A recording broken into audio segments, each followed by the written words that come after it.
How to delete Temu account. Let's get started.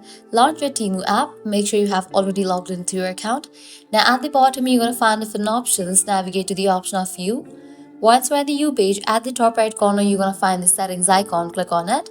Different options will appear. Now navigate to the option of account security. Now scrolling down, you'll see the option of delete your Temu account option. Click on that. Now I can go through the terms and conditions and then check in for this option. I want to permanently delete my Temu account. Then click on continue. Now here you have to give a reason why do you want to delete your account. Then you can click on continue. Now you have to verify your identity. You can use the email address or the password. I have selected password. After you type in your email or the password, you can click on continue. Successfully requested.